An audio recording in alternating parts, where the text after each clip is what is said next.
আপনাদের দীর্ঘ পথ চলা গণসংহতি আন্দোলন যখন সম্মেলন করেন তখন মনে হয় এটা আমাদেরই নিজেদের কোনো সংগঠনের আমরা সম্মেলন করছি। সেই জন্য আপনাদেরকে নিশ্চয়ই অভিবাদন জানাই।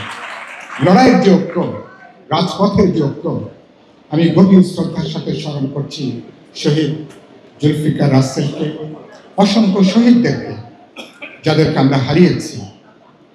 আপনার জার্মান দার্শনিক হেগেলের কথা অনেকে আপনারা জানেন, একটা অসাধারণ কথা বললেন বুদ্ধিমানরা ইতিহাসের সাথে হাঁটে, আর যারা নির্বোধ ইতিহাস তাদেরকে ধাক্কা দিয়ে হাঁটানোর চেষ্টা করে। গণসংহতি আন্দোলন আপনারা গত 2.5 দশকে ইতিহাসের সাথে আপনারা থাকার চেষ্টা করেছেন, সেজন্য আপনাদেরকে ধন্যবাদ। মানুষের প্রতিটা গণতান্ত্রিক আন্দোলন, লড়াই, সংগ্রাম আমরা প্রায় একসাথে কাঁধে কাঁধ মিলিয়ে আমরা লড়াই করেছি এবং আমরা হাঁটার চেষ্টা করেছি। এই মুহূর্তে সবচেয়ে বড় যে সংকট, অনেক সময় চরম বুদ্ধিমান মানুষরা নির্বুদ্ধিতার যে পরিচয় দেয়, জাতীয় ঐক্যমত কমিশন এবার সেই পরিচয়টা এবার তারা দিয়েছে। এবং বুদ্ধিমান মানুষরা যখন নির্বুদ্ধিতার পরিচয় দেয় তখন এর দুঃখ রাখার কোনো জায়গা থাকে না। এবং যাদেরকে আমরা প্রায় মাথায় তুলে যাদেরকে আমরা রাখতে চেয়েছিলাম তাদেরকে এখন আখ্যায়িত করা, তারা এখন বিশ্বাসঘাতক হিসাবে, প্রতারক হিসাবে তাদেরকে এখন আখ্যায়িত করা হচ্ছে। এর চেয়ে কষ্টকর, এর চেয়ে দুঃখের, লজ্জা, বিব্রতকর আর কিছু হতে পারে না। 17 তারিখে আমরা সবাই, আপনারা, আমরা এখানে যারা এই মঞ্চে বসে আছেন সবাই আমরা জুলাই সনদে আমরা স্বাক্ষর করেছি।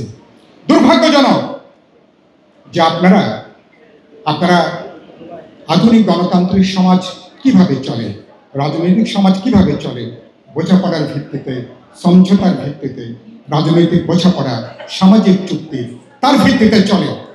ঐক্যমত কমিশনে আমাদের যে চুক্তি, বোঝাপড়া, দুর্ভাগ্যজনকভাবে ঐক্যমত কমিশন তারা সেই পথে তারা হাঁটতে পারেননি।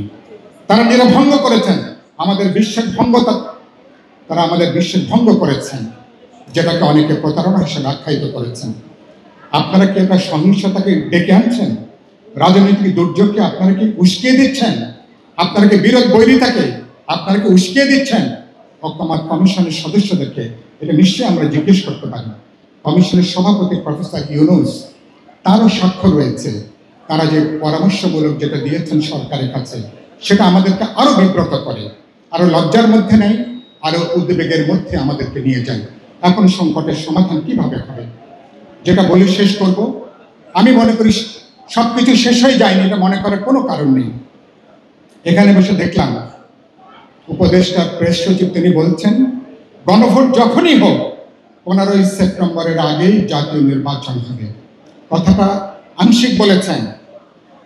ফেব্রুয়ারি মাসের প্রথমার্ধেই গণভোট এবং জাতীয় নির্বাচন একই দিনে হতে হবে, এর বাইরে যাওয়ার কোনো সুযোগ নেই। কারণ আমরা ঐক্যমত কমিশনে বিপুল অধিকাংশ দল আমরা বলেছি জাতীয় নির্বাচনের দিন গণভোট অনুষ্ঠানের জন্য। সুতরাং সরকার, এবং এটা তিনি বলেছেন তারা যেটা সবচেয়ে উপযুক্ত, প্রধান উপদেষ্টা সেটাই সিদ্ধান্ত নেবেন।